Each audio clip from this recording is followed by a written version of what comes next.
Well, hello, hello, hello. I wanted to talk about worry. It was just because it came up today, right? I was with some friends today, and we were gathered together, and I was gifted with the stone, and it had these really smooth spaces in it that were very, very smooth and really, really comforting, like to just rub your fingers in.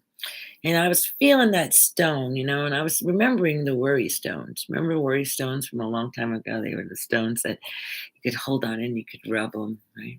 I had worry stones in the past. And I was just remarking at how really beautiful this stone felt in my hand. And I was remarking to someone who was with me, Justin, and I said, if I worried, and I don't anymore, but if I was a worrier, this would be an awesome worry stone. And he kind of like, well, that's an interesting thought. That's like he had like it just kind of shook him a little, like, wow, you don't worry. And I thought about it and I thought, wow, I really don't worry. I used to worry. There was a time in my life when I did worry. Oh my goodness. And I could make myself, sick, sleepless, all kinds of things come with worry, right? Stress, all this kind of stuff. But when I realized that, there are like some big, gigantic principles or truths that are evident. And when I realize these truths, when I really, and like sometimes we have to say them, that's why affirmations are good. Sometimes we have to say these things until we can embed them into our subconscious programming, right? So that we can begin experiencing the feeling of that more, right? But I can remember just the feeling of realizing that everything is always working out for me. That no matter what's going on in my life, that somehow there's a silver lining in there, that there's a blessing, there's something, there's a gift for me in this experience. And I don't like to look at my life as having problems. I like to look at my life as having growth experiences, right? Opportunities for growth. So, what some people would call problems or challenges, and I call them challenges too, as well. Actually, what I prefer to refer to them as growth experiences, the opportunities to grow.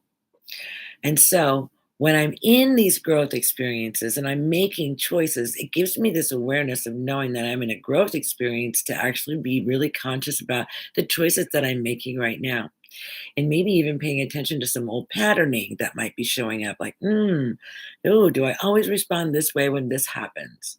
Kind of thing. Just a little self-inquiry.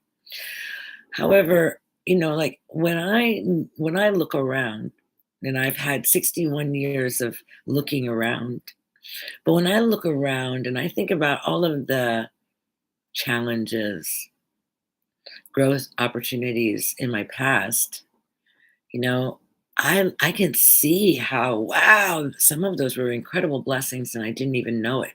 And most people wouldn't consider the experience to be a blessing. However, the further that I got away from it, the more that I could see it was really like helping to hone my course, my journey, my path. It was really setting me in a direction. I was moving, right? And so I just want to say that I don't worry. I know we can look at the world outside and we can see all these things that are happening. And yet, even with all of that, I know within my being that everything that is happening out there in some crazy, odd, weird way is all in divine order, right? It all is. And I also believe that everything is moving to love. I do believe that. I do believe that. But I'll save that for another video because I want to kind of keep these little short ones and just have fun and sharing some brief little concepts with you to kind of munch on and think about for a bit. All right. Blessings to you. Have an amazing day. I'll see you again soon.